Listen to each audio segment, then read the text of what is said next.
I've been talking to you guys a lot about cycles lately, and one of the things that I've been experiencing is how other people perceive me.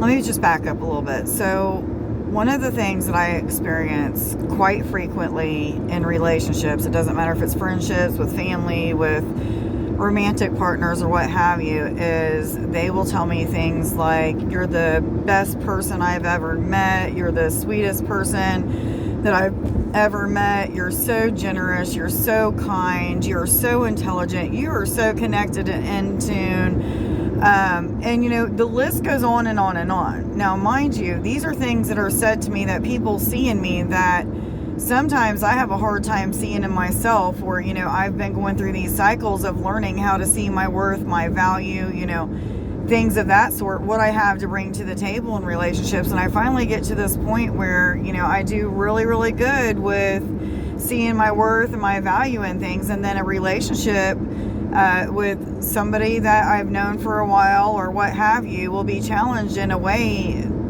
that they distance themselves from me, they run and hide for periods of time, and then they come back into my life when things aren't as rough or as hard for them.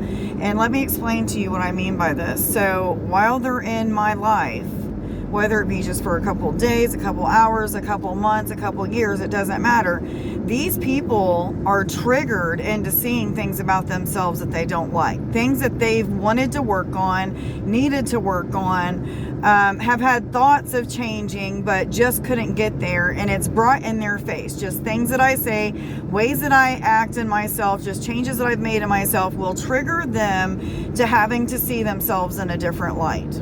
Whether it be good, bad, or indifferent, it doesn't matter. It could be different for every situation that I trigger in them. And so what happens is, in the period of these people going out of my life and distancing themselves, getting in solitude, taking the time to look at themselves and heal whatever they need to heal, I myself am going through one of those parts of my cycles where I'm in that downtime and thinking, well, if they're not in my life anymore and they're distancing themselves, then there must be something wrong with me. And I go back and forth with this because I'll see how much value I bring to a relationship, and I'll see, the ways in which I've changed my character, and I've seen how pleasant I am compared to, how I was in the past. And so it brings me back into these back and forth feelings of being good enough, not being good enough.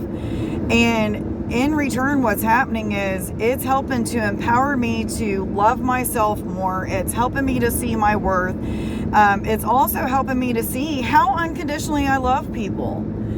And, I used to say that's to a default, and, it's not to a default. That's who we're meant to be. We're meant to be people who see the good in people, whether or not the majority of their existence is dark and gloomy and full of trauma and drama and whatever it may be. We are meant, as people who are ascending to be in higher conscious contact and in a state of Christ Consciousness, we are meant to love people unconditionally, without borders, with all that it takes.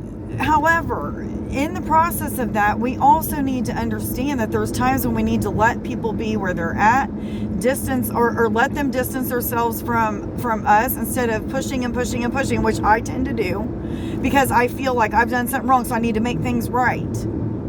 That's a part of a cycle that I'm finishing out right now. And I feel like I'm speaking to somebody, intensely speaking to somebody. This is probably hitting you to the core. If this resonates with you, it's probably hitting you to the core. But, we also need to learn that it's okay that when people distance themselves from us, that it's not us. We're not the problem, that we are the light that triggered the issue or the problem, if we can even call it that, the issue, the challenge, the lesson that person needed to learn. We triggered that in them, and we are causing them to have to take a look at that. Now, here's the other thing. I'm learning about time, and time not really existing, and it being a linear thing, and it's a construct that holds us back and can really take us out of seeing the big picture and things. And what I mean by this is, okay, so there's people, not just a romantic connection, but people in my life that I genuinely love and care about, friends that I've had for multiple years, and we're all just in different parts of our spiritual journey, okay? So we're all healing different things. We're all evolving through different type of situations. We all got different cycles that we're having to face, and even though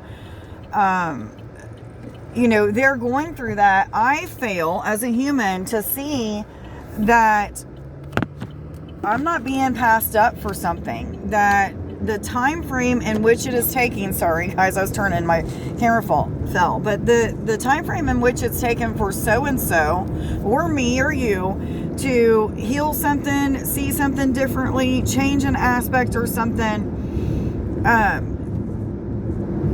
that timing is all in divine time, okay? Divine time has no space. It has no time. So when the time is right is when you and said person finish the lessons that you need to learn that puts you in a vibration that is equal to each other, or very, very close to being equal or balanced out, so that there isn't any uncomfortability and that there isn't any kind of struggles or challenges that is put between you.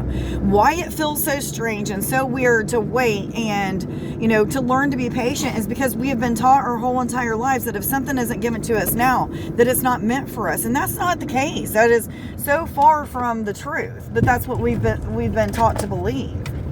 So get up here, Bubby. Sorry, get up here. Come on. We're taking a ride through Houston Woods Park. We've been on our way there. Copper's a little bit stuck now. Come on. This is one of his favorite places to be. But anyhow, we're going to be hiking here a little bit. But so, one of the things that we need to understand is time is just a construct. It's something that will hold us back. And, learning to be patient, learning to trust in the process, learning to be faithful, and, meaning like, we trust that things are going to work out. We don't know how it is. We may not have tangible evidence that, this situation, this relationship, this connection with said person, whatever it may be, is going to work out. But we need to understand that, one of the cycles that we need to close out, or I should say you may not need to, is understanding that time is linear and it's something that holds me back. So anyhow, I don't know where exactly I'm getting with this video. I just felt led to make it. Somebody needed to hear what I have to say, and you guys are probably tired of seeing the title about cycles, but this is another story about how cycles are playing out in my life, and I feel like people need to understand what cycles are and what it's all about and all that, because it may just help you to get through that cycle that you're going through, or cycles, because we're going through more than one at the same time. Anyhow, I hope you received something from this message. Let me know down in the comments what you guys are going through with your cycles. Just give me a heads up. Let me know that I'm not alone.